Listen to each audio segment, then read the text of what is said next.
21 people arrested, a criminal investigation in the middle of active construction, concrete tests falsified, and somewhere beneath the Pearl River, 33 enormous steel tubes were being lowered, one by one, onto the ocean floor. This was not a scandal that stopped a bridge. Welcome back to the channel. Today we are talking about one of the most extraordinary feats of sea-crossing engineering ever attempted by human hands. The Hong Kong Zhuhai Macau Bridge, 55 kilometers, 9 years, 4 artificial islands built from nothing and buried beneath the waves, hidden from every single person who has ever driven across it. This is not just a bridge, it is a bridge. Tunnel hybrid system, so complex, so unprecedented, that the engineers who built it had no template to follow. No manual, no prior project they could look to and say, that is how we do it. Every decision, from the very first foundation pile to the final road surface, had to be invented on a live shipping lane in typhoon-prone waters, in an earthquake zone and under the scrutiny of 3 different governments, operating under 2 different political systems, measuring everything in 3 different regulatory frameworks. Imagine standing at the water's edge in Hong Kong, looking west across the Pearl River Estuary. The water is brown from silt. Container ships slide past every few minutes. This is one of the busiest shipping corridors in Asia. The wind comes from the south, warm and salt-heavy, carrying the memory of 1,000 typhoons. Before this bridge existed, a trip from Hong Kong to Zhuhai meant boarding a ferry, sitting for an hour on open water, or it meant a car journey of 3 hours or more, looping inland and back. 2 cities separated by 30 kilometers of sea might as well have been separated by a continent. And they decided to close that gap permanently. Before we continue, if you find engineering like this fascinating, make sure you subscribe to the channel and hit the notification bell, because we cover projects like this every single week. And stay with us until the end of this video, because what you learn about what is hidden beneath the surface of this bridge will completely change the way you think about what you're looking at when you cross it. At first there was only water, no road, no foundation, no structure, just the Pearl River Estuary, vast, shallow in places, deep in others, crisscrossed by shipping lanes and threaded through with the migration corridors of the Chinese white dolphin, a protected and increasingly rare species. The water was the obstacle. The water was also the wreck space, and the water eventually would have to become the floor of a tunnel. If you tried to build a conventional bridge all the way across, you faced an immediate and irresolvable problem: the shipping lanes. The Pearl River Estuary is not empty ocean. It is a working maritime highway. Cargo vessels, tankers, container ships, and ferries transit through it constantly. 24 hours a day, 7 days a week. A bridge with standard clearance heights would simply not be tall enough to let these ships pass. And if you built it tall enough for the ships, the approach ramps on both shores would need to be kilometers long and impossibly steep. If you tried to tunnel the entire thing, you faced soil conditions that ranged from soft marine sediment to solid rock unpredictably, treacherously, across a distance of 55 kilometers. A full tunnel at that scale had never been built. Not anywhere, not by anyone. So the solution, and it was not a tunnel, it was both combined with 4 artificial islands that do not appear on any natural map of the Pearl River, built where the open sea used to be. The system works like this. Traffic travels elevated on the bridge viaducts for the majority of the crossing. Then, at a pair of artificial islands sitting in the middle of the water, the road dips underground. It descends beneath the shipping lanes. It travels through the immersed tunnel buried in the seabed, invisible from above, carrying 6 lanes of traffic through the dark and the pressure of 45 meters of water overhead. Then it climbs back to the surface on the second pair of islands, and the elevated viaducts resume from above. The bridge appears to simply end and reappear. The secret is beneath the water. Construction began officially on the 15th of December, 2009, and from the first day, the scale of the ambition was unlike anything that had been attempted in this region. Before the first order of business was one of the strangest tasks in the entire building land. Where there was no land, 4 artificial islands had to be created in the open sea. 2 at the entrance to the tunnel. These were not small platforms. These were real islands, substantial enough to host toll plazas, operational facilities, emergency response equipment, and the mechanical and electrical systems required to manage the tunnel itself. And they had to be built on the ocean floor. In water surrounded by shipping traffic, without stopping, engineers used enormous circular steel caissons, hollow cylinders of steel, some of the largest ever fabricated in China at the time. Each caisson was constructed on shore, floated out to position by tugboat, and then vibrated downward into the seabed using specialized machinery, vibrated using high-frequency oscillation to liquefy the sand around the steel skin, just enough to allow the cylinder to descend under its own weight into the ground. Once the caisson was at the correct depth, it was filled and sealed. Then the next one was placed alongside it, then the next, and the next, circle by circle. The island perimeter took shape above the water. Inside the ring of caissons, dredgers pumped out the seawater and replaced it with engineered fill rock, sand concrete aggregate compacted layer by layer until solid ground emerged where open sea had been. This was engineering in one of the most technically demanding marine environments on Earth. The currents in the Pearl River Estuary are strong and unpredictable. The tides shift the water level by meters. The seabed sediment in some areas is so soft that conventional piling would have sunk and tilted over months. Every caisson had to be positioned to within centimeters of its design location. In water, in current, in weather, using GPS guidance and constant monitoring. The positioning tolerances were tighter than those used for most onshore construction. Every weld mattered. Then came the tunnel.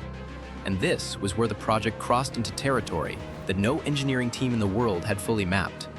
Before the tunnel is 6.7 kilometers long, it sits 45 meters below sea level.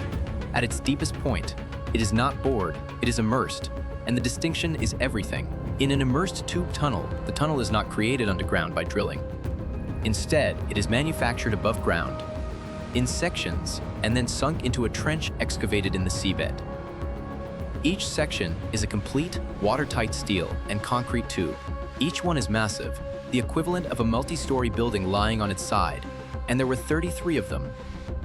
The sequence of operations required to build this tunnel reads like the checklist for a mission to the bottom of the sea. First, a trench had to be excavated in the seabed along the exact line of the tunnel route. Dredgers worked for months, removing millions of cubic meters of sediment and rock from the ocean floor. Without disturbing the shipping lanes above, without damaging the fragile marine environment, without triggering the kind of seabed instability that could compromise the islands already. Under construction, the trench had to be precise. Not approximately, the tunnel segments would rest on a prepared gravel bed at the bottom of that trench, and the fit had to be engineered to fractions of a degree. While the trench was being cut, the tunnel segments were being built. Each of the 33 segments was manufactured at a specialized prefabrication facility on shore. They were cast in controlled conditions, cured, inspected, waterproofed, and fitted with the steel bulkhead doors that would allow each segment to be floated and then flooded during installation.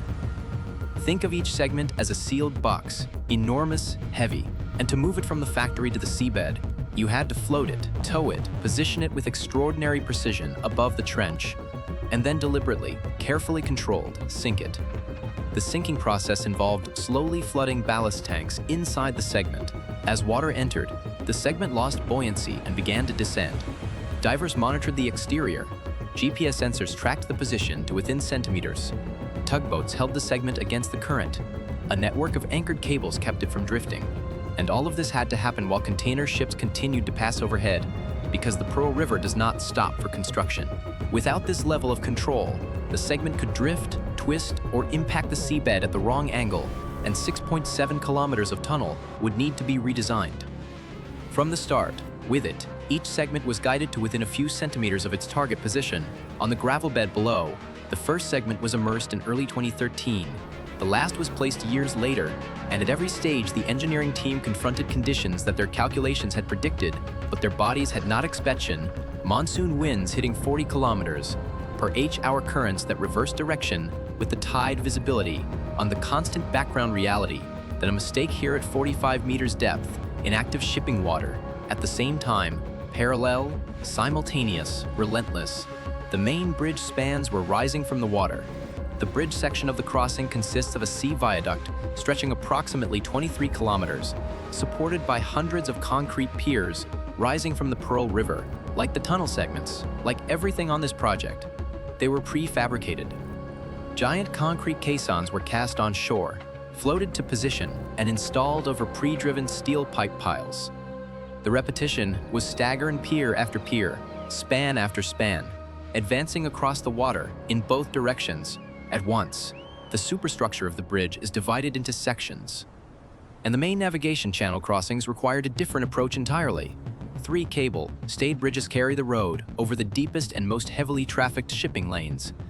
These are not incidental features, they are among the most visually arresting structures on the entire crossing. Their towers shaped deliberately, to echo the form of a Chinese character, and to honor the dolphins that inhabit these waters, rise dramatically from the sea surface. The cable fans spread from the tower crowns to the deck edges, carrying the weight of the road surface across spans that no ordinary viaduct could bridge. These towers are the visible face of the HZMB. The images you see in photographs, the shapes that appear on the horizon when you approach from Hong Kong. But behind the visual drama of those towers is a construction challenge that was every bit as demanding as the tunnel below. The cable, stayed towers had to be built in open water in a typhoon region. The deck sections were lifted into place by floating cranes. Some of the largest crane vessels operating in Chinese waters, working in weather windows measured in hours. Every concrete pour on the towers had to be timed, mixed, and placed to specifications designed for a 120-year service life, not 50 years, not the standard design life of most bridges. 120 years, because that was the brief. This bridge had to be built to outlast everyone who built it. It had to survive magnitude, -8 earthquakes. It had to survive typhoons with wind speeds up to 340 kilometers per hour. It had to survive 300,000-ton ship impacts. These were not theoretical scenarios. These were the design conditions. And then, in 2017, something went wrong. Not with the steel, not with the concrete, with the people testing it. Inspectors discovered that concrete test results on the Hong Kong section of the project had been falsified. Not a few results, 116 abnormalities in the test data.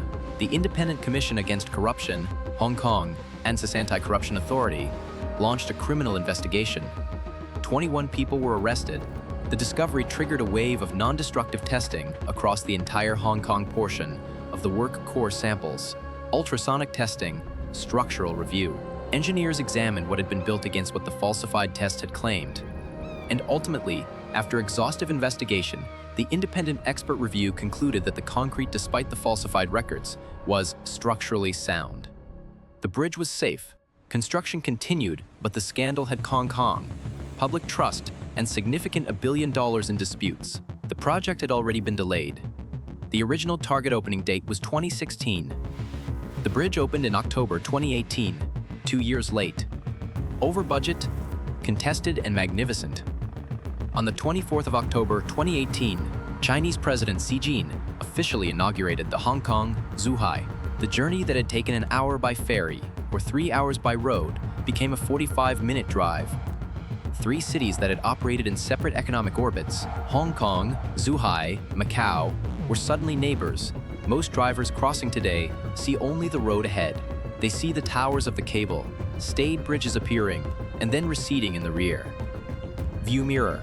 They see the flat gray water on both sides, the distant smudge of the mainland shore, the sky. They do not see the 33 tunnel segments resting on the seabed below. They do not see the 400,000 tons of steel that keep them 40 meters above the Pearl River. They do not see the 4 artificial islands, sculpted from open water, that hold the whole system together, where bridge becomes tunnel and tunnel becomes bridge. They do not see the gravel bedding, placed by divers in near-zero visibility, that supports every joint between every tunnel section. They do not see the waterproof membranes, the post-tensioned concrete, the corrosion protection systems engineered for saltwater exposure across 120 years. They do not see the seismic isolation bearings in every pier mechanical joints that allow the bridge to flex and shift during an earthquake without transferring destructive forces to the deck above. They do not see the monitoring systems, the embedded sensors, the fiber optic cables threaded through the structure like a nervous system, reporting stresses and movements and temperatures to a control center that watches the bridge around the clock. They do not see the Chinese white dolphins, the same species, and they do not see the years, the 9 years of survey work, design iterations, marine dredging, fabrication schedules, weather delays, political negotiations, budget reviews, and human labor, tens of thousands of workers working in shifts, in heat and monsoon rain, on floating platforms, and in underwater conditions. Every tunnel segment mattered. Every cable tension mattered. Every caisson position mattered. Every year of work, every ton of steel, every cubic meter of concrete mixed to marine, grade specification, it all mattered because none of it was decorative. None of it was redundant. Every element of this crossing is load-bearing, either structurally or systemically, and the absence of any single one would be felt. This is what great engineering does. It solves a problem so completely that the solution becomes invisible. You drive across the Pearl River Estuary in 45 minutes. How else would you cross? And you have no idea how many times, across how many years, how many disciplines, how many tons of material, how many moments of ingenuity and crisis and sheer human persistence. That answer, of course, required. The Hong Kong Zhuhai Macau Bridge is by measured distance the longest sea crossing ever built. It holds the Guinness World Record for longest bridge over water by aggregate length. Its tunnel is the longest immersed road tunnel in the world, and it was built in a place where the currents run against you. The seabed shifts beneath you, the sky sends typhoons to test you, and the earth moves under your feet at magnitudes that would destroy lesser structures. Without ceremony, nobody stopped it. Not the storms, not the soil, not the scandal, not the 2-year delay, not the 3 governments with 3 different sets of rules. They built it anyway, 55 kilometers of bridge, tunnel, and island. From nothing, across an open sea, in 9 years. And if you look closely at the water from the right angle, on a clear day, you can just make out the faint silhouette of those dolphin-shaped towers, the monument built in honor of the creatures whose home this has always been, and whose waters the engineers promised in their design to protect. That promise is 120 years long. If you found this video as extraordinary as the project itself, please subscribe to the channel, leave a comment telling us which details stopped you cold, and share this with someone who needs to understand what human beings are capable of when they refuse to accept that something is impossible. Thank you for watching.